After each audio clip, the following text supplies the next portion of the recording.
सनातन धर्म रे साधु और सन्थ मानकर बहुत गुरुत्वपूर्ण भूमिका रही। साधु सन्थ माने भोग विलास छाड़ी सत्य एवं धर्मर पथरे चली थांती। एहा सहित सेमानकर भेषभूषा एवं खाइबा पीवा साधारण लोकंक ठारू संपूर्ण भिन्न अटे।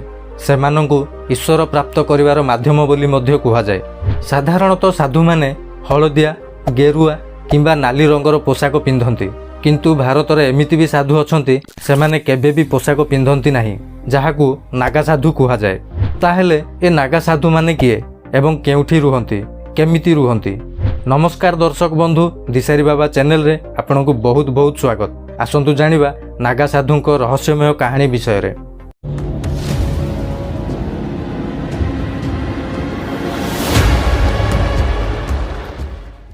इतिहासकार अनुजाई नागा साधुंक उत्पत्ति भारतीय सनातन धर्मर तत्वज्ञानी आदि जगतगुरु शंकराचार्य द्वारा उत्पन्न होइथिला।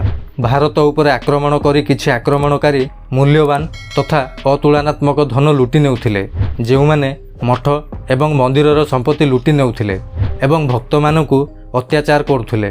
तांकु मुकाबिला करिबा पई आदिगुरु शंकराचार्य सनातन धर्मर विभिन्न संप्रदायर शस्त्र शाखा भावरे आखड़ा गठन करथिले। इतिहास कुहे अनेक थर विदेशी आक्रमण समय स्थानीय राजा तथा सम्राट माने मध्य नागा साधु मानक साहाय्य नेउथिले। इतिहास रे एपरि अनेक गौरवशाली युद्ध विषय वर्णना करा जायछि, जेउथिरे 40,000 अधिक नागा योद्धा माने अंशग्रहण करथिले। कुहा जाए अहमद शाह अब्दाली मथुरा एवं वृंदावन आक्रमण परे गोकुल उपरे आक्रमण समय नागा साधु तांको सैन्य विरुद्ध रे लड़ी गोकुल को सुरक्षा करथिले। सबुठु गुरुत्वपूर्ण कथा हेउछि नागा साधु माने केबे भी पोशाक पिंधंती नाही। नागा सन्यासी हेबार प्रक्रिया बहुत लंबा एवं कष्टकर बोली कुहा जाए एवं नागा साधु माने आखड़ा माध्यम रे तैयारी हुअंती। प्रत्येक आखड़ार निजस्व विश्वास एवं परंपरा रहिछि एवं सही अनुजाई सेमानकु दीक्षा दिया जाई थाए। अनेक आखड़ारे नागा साधुंकु भुट्टो नाम रे मध्य जणा जाए। आखड़ारे जोग देबा परे सेमानकु गुरु सेवा सहित समस्त छोट छोट काम करिबा पड़ी थाए। नागा साधुंक जीवन अत्यंत जटिल होई थाए। कुहा जाए जे कौनसी व्यक्ति नागा साधु हेबा पई 12 वर्षर दीर्घ समय लागि थाए।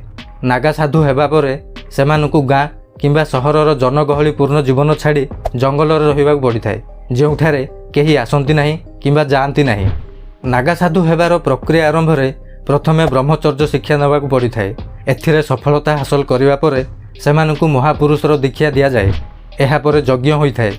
यज्ञ समाप्त करिबा परे सेमाने निजर एवं तांको परिवार पिंडदान करंती, जाहाकू बिजुआन कुहा जाए। कुहा जाए सेमाने 17 थर पिंडदान करंती, जेउथिरे 16 थर तांको संपर्कीयक पई एवं आउ गोटे थर तांकर निज जीवन पई। तांकर पिंडदान करिबा परे सेमाने निजको एक मृत शरीर बोली घोषणा करंती, जहा परे सेमानकर गोत्र सहित तांकर पूर्व जन्मर समस्त चिन्ह लिभाई दिया जाई थाए। कुहा जाए नागा साधुंक पाखरे अनेक रहस्यमय शक्ति थाए एवं कठोर तपस्या करिबा परे एही क्षमता हासिल करंती, किंतु कुहा जाए सेमाने एही शक्तिर अपव्यवहार करंती नाही। सेमाने सेमानक शक्ति द्वारा लोकंक समस्यार समाधान करंती। सेमाने दिन रे केवल गोटे थर खाद्य खाआंती। कुहा जाए नागा साधु माने गोटे दिन रे 7टी घरु भिक्षा मागी पारंती। जदि सेही 7टी घरु किछि दान मिले तेबे भल कथा, नचेत सेमानकु भोकिला रहिबाकु पड़ी थाए। नागा साधुंक काम हेउछि गुरुंकु सेवा करिबा एवं तपस्या करिबा भली होई थाए। हिंदू धर्म रे कोनोसी मनुष्यर मृत्यु परे मृत शरीर को पोड़ीबार मान्यता रहिछि, जहा शताब्दी धरि चली आसुछि, किंतु नागा साधुंक मृतदेह को पोड़ा जाय नाही। नागा साधुंक मृत्यु परे सेमानकु सिद्ध जोग अवस्था रे बसाई नागा साधु मानकु भू समाधि दिया जाय थाए। ताहेले दर्शक बंधु, आशा करूछु आजिर वीडियोटी आपनकु पसंद आस्थिबो। जदि पसंद आस्थे ताहेले वीडियोटी को लाइक करंतु, शेयर करंतु एवं सब्सक्राइब करबाकु जमारू भूलिबेनी। जय महाकाल।